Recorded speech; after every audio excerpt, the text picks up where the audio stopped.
Welcome back, and we start off this morning, of course, with the newspapers. And the papers are doubling down on those concerns that we started the show with. But let's welcome, first of all, our media analyst and a very dependable journalist, Mr. Dayo Akintobi, who joins us this morning and looking very ready for the week.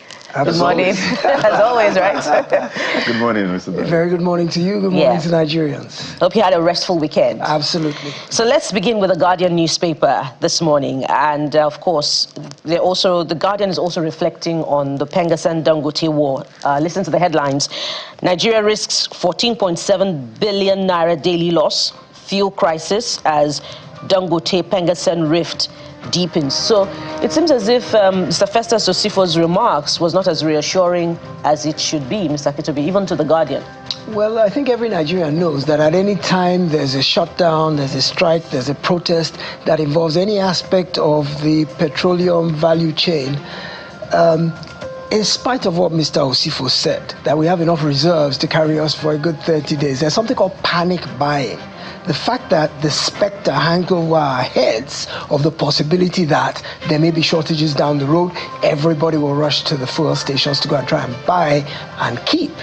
Then there's also petrol stations that will hoard, that even when they have, they won't open to sell because they either try to profiteer, sell to the black marketers, expecting perhaps a price variation.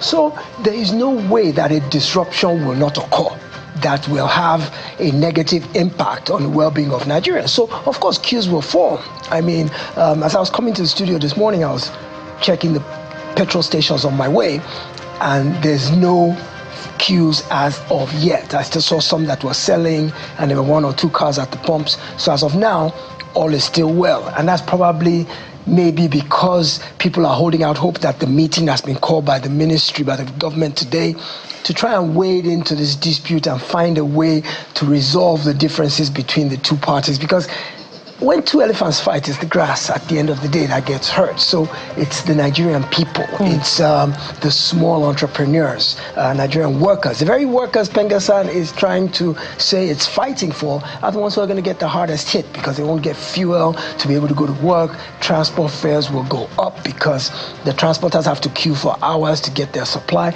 So any which way you look at it, this is not the best way to go about this, and there are better ways to resolve disputes. My sense is that Dangote, being a private employer, has the right. I don't believe that any employer anywhere in the world owes anybody a job. But I think Pengassan seems to have a sense of entitlement that says that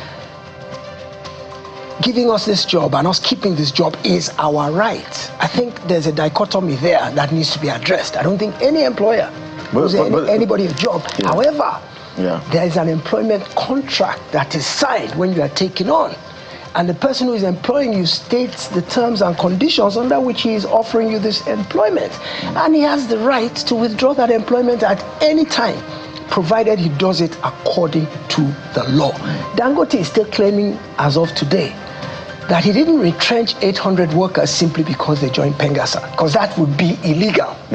He does not have the right to fire anybody for joining a union. He says what he did is a reorganization to ensure the sustainability of his operations, which is every industrialist and entrepreneur's right, is to protect your bottom line. He could be making that up.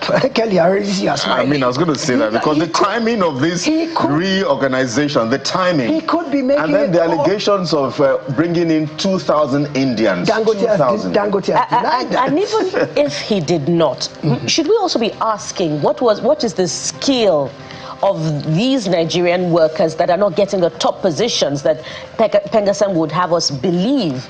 Do they have the requisite skill that Dangote requires, to position itself as a global player? Those are the questions we should be asking also Mr. Akintobi, shouldn't we? Well, yes, indeed. And what Pengassan is saying is, remember that they represent senior staff. They are not talking about the truck drivers, they're not talking about the cleaners, they're not talking about the oil rig workers, they're talking about geologists, soil engineers, chemical engineers, the senior staff. And I believe that Nigerian immigration law does not permit the importation and employment of an expatriate for a job that there is a qualified Nigerian available to fill that position.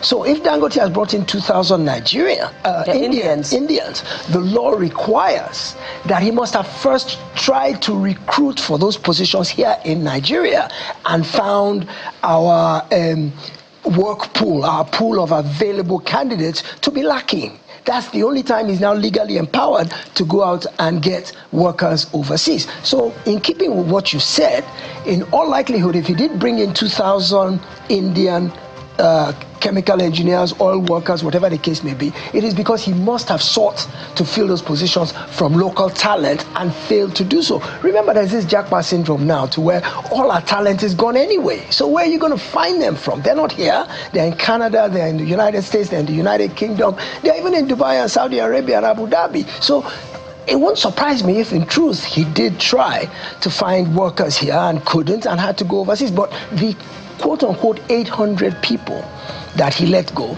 as Kelly was saying, the timing seems suspicious.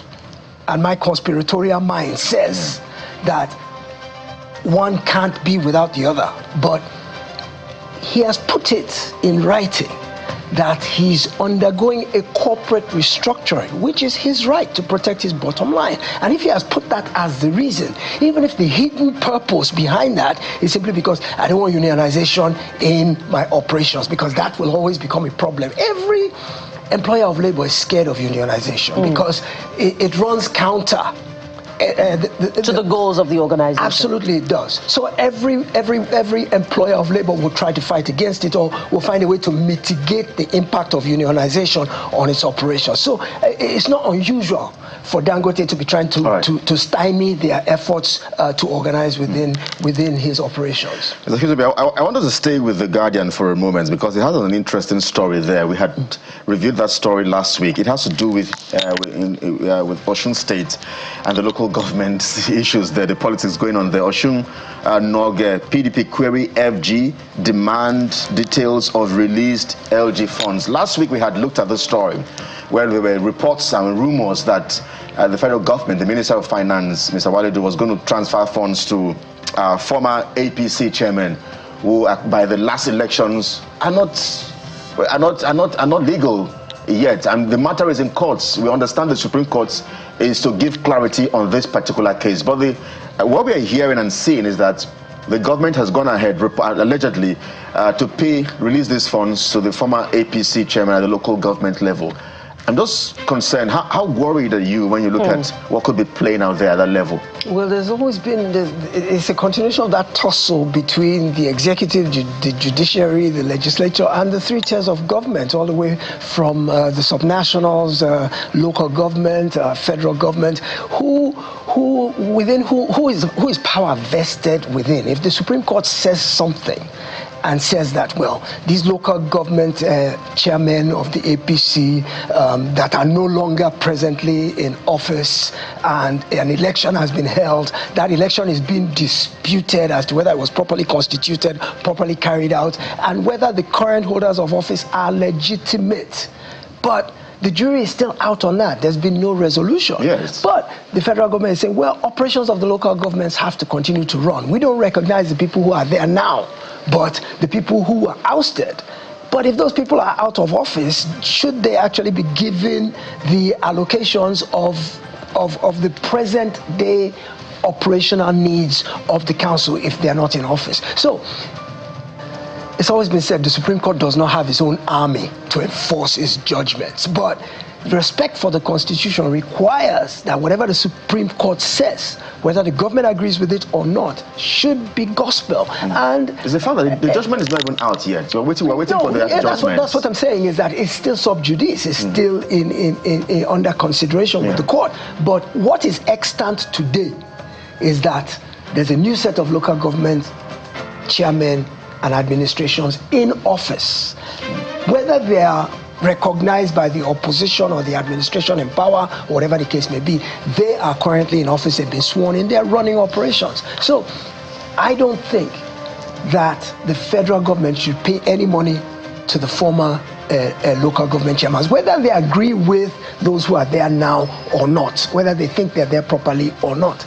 The question is, can we actually confirm that Minister Edun has actually paid out this money, or is this just speculation? Well, this is coming from Nolge, Yes. the president of Nolge in the state, Yes. Dr. Daniel Ogungbangbe, Yes. who has accused the Minister of Finance and Attorney General of the Federation of releasing Osun's funds to the sacked APC chairman and councillors. Of course, we know that there's been a back and forth on the cases. I'm just wondering, because this borders on the rule of law. Yes. If the governor had defected to the APC at the time that there were speculations that he was going to defect, and we of course saw him with the president, would we be here? And what options are open to the PDP-led government in the state to challenge this? Well, when there was rumors and there was backdoor dealing about the governor skipping over to the opposition party, to the APC, he's a PDP governor. And remember, he initially was in APC as a senator, and it was when he didn't get the ticket to run again that he went over to the PDP. So I think the APC is his natural home. He just happened to use the PDP as a readily available vehicle to catapult him into office. So, of course, there have been backdoor dealings about getting him to go back, and that may have played a role in all this mishmash. But the bottom line is, once an election was held, once it was overseen by INEC, and the chairmen have been sworn in and the administration is running, it is impunity for the Minister of Finance or anybody else to have dealings with the former chairman. They are not legitimately or legally in office today. The court is still talking about whether they'll be sacked or not, or whether they are legitimate. If the court comes down with its decision tomorrow, that is when the powers that be can begin to act in consonance with what the Supreme Court has said. But as of today, we only recognize one official power in Osun State local government administration, and that is the chairmen who are in office today. So I don't think anybody has the power or the moral or legal right to be cavorting with former chairmen who are no longer in office. Totally agree with you. Yeah. I don't agree less, Mr. Kitobi. But let's take a look at the New Telegraph. Most of the dailies today are leading with the Pengassan strike. So let's see if we can see something else underneath the main rider there. Okay, no, I know there's something around politics and 2027 there. So New Telegraph, we can see Jonathan will seek second term under PDP, says Professor Jerry Ghana. This is heavy. That's a bombshell. Yes. Well, I'm still a bit circumspect about that. Although Jerry Ghana is very highly respected and he's an elder statesman of the PDP, he was one of the founding fathers. He stayed there throughout his tenure. He served in government a number of times, Minister of Information. He has a very strong pedigree. So I don't see him as somebody who talks willy-nilly or who just has diarrhea of the mouth. So anything he says, I would take with some serious consideration. However, I look at ex-President Jonathan's circumstances and I can't accept the fact that he will run. Number one, he doesn't have a structure. He doesn't have a political structure on ground anywhere. I even believe that if he's to go to his own very native Bayelsa today and try and run for office there against, say, a Duoyediri or a Timipre, he probably would lose.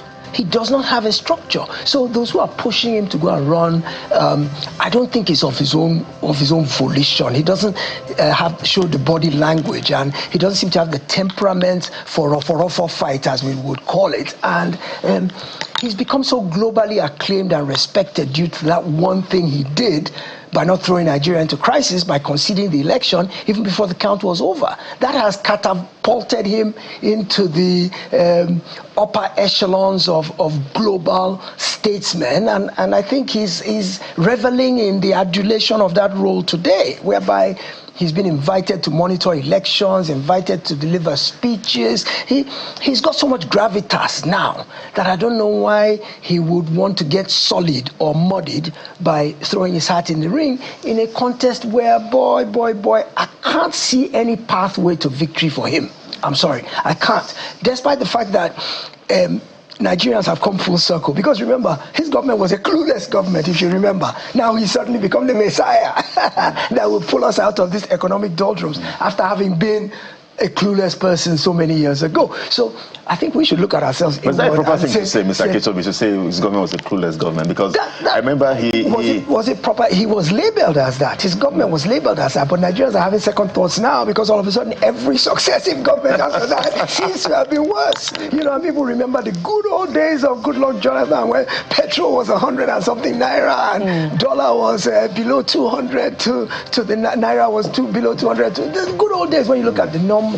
But at the end of the day, because Nigerians missed him. He removed fuel subsidy. They cried out to him, and as a leader that listens. And you know, there was a reduction in the pump price of petrol under his watch at one point in time. Yes. But Nigerians also said that there were things happening under his watch that he was not aware of. Yes. You know, and hence the label clueless, government. Well, they said the same about President Buhari, that there were many things going on that he knew nothing about either. So that seems to be a weakness of Aso Rock. Remember, we've heard that there are phantoms roaming around in Aso Rock that block your brain as soon as you go in there. So who knows? But I mean, I pray that really President Goodluck Jonathan does not do this.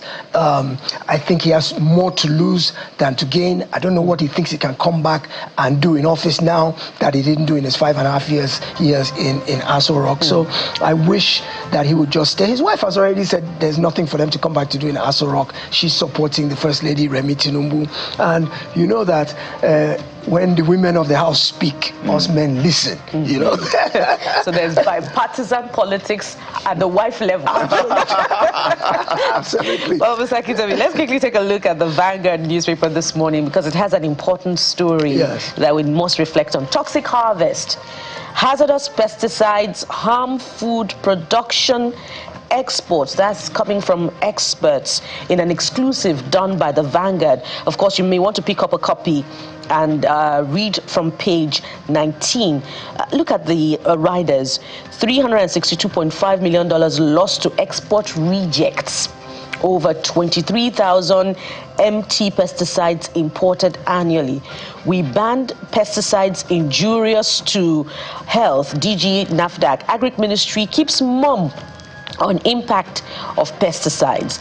This is coming at a time where we're looking to the agric value chain, to shore up economic development. And from the last GDP report that we saw, the growth from the agric sector is not so significant. So this contributing to that, Mr. Ketobi, how worried are you about this? Well, it's a concern, because pesticides are absolutely necessary in agriculture, because they once pests get into your crop, they can decimate you completely. So it's a consideration you have to address and you have to implement. But the way it is done, I remember when I lived in America, they used to have crop dusters, which were these helicopters that would go around and spray things like DDT over wide fields of wheat and fruit and various other agricultural crops. And the way they did these things was in such a way that they would not harm the crops and they would not be harmful to the ingesters of the end product. So I don't quite understand what the issue is with us here, because the rest of the agriculturalized world have shown that you can actually successfully harvest crops, keep pests away from decimating your harvest, but at the same time not injure the crop and not injure the end user. So what is happening here in Nigeria? The question is it the pesticides we're importing? Is it the way we deploy them? Are we putting too much? Are we not diluting them properly? Are we not mixing them properly? Are we properly trained in how to dispense the pesticides? Because look, agriculture, like you said, I was looking at the GDP numbers yesterday, and even though agriculture is up by about 2%, it should have performed a lot better. So part of the reason is because the quality of what we're trying to export is still not up to international standards. Our cashew is in great demand, our cocoa is in great demand, soya is in great demand. There are so many of our natural crops that grow here so easily that are required all over the world. But because of our low levels of quality in terms of production, in terms of even sanitization from harmful pesticides, all those standards still leave a lot to be desired in terms of the quality, which is why you see such a large percentage be rejected by the international market. So I think the Ministry of Agriculture, the buck always stops at the desk of government. Yeah. This has to be the regulator that has to look at this. Remember, many farmers in Nigeria are subsistence farmers. How many of them are enlightened, educated, aware, and trained? Government is the one that has to invest in widespread training, as well as even probably the role of providing the pesticides. The way government subsidizes fertilizer and provides fertilizer, perhaps government needs to play a bigger role. I'm sure the Ministry of Agriculture has some oversight responsibilities about this, but apart from even the export, how about our own local consumption? We're already talking about GMOs and how they are affecting the fact that everybody is trying to get to harvest quicker, and we are injecting all kinds of chemicals into chickens to make them mature quicker, and genetically modified things like corn to make them harvest much quicker. Those are already putting a big question on the nutritional value of what we are getting to consume. So there's a big responsibility here to make sure that we're not poisoning ourselves because we're trying to stop crops from getting infested by pests. And we should follow the story, to demand more explanations from the Ministry of Agriculture. We must anchor at this point. Thank you so much, Mr. Dayo Akitobi, for coming through, as always, on the newspaper review segment. Mr. Dayo Akitobi is a media analyst. My pleasure always. Thank you for having me. We'll pause for a break now. When we return, we'll begin that very important conversation on this continuing trade war between Dangote Petrochemical Refinery and the unions. That's PENGASSAN on the one hand. We don't know about NUPENG, but of course we'll ask all the questions on your behalf this morning. So stay with us. We'll be right back.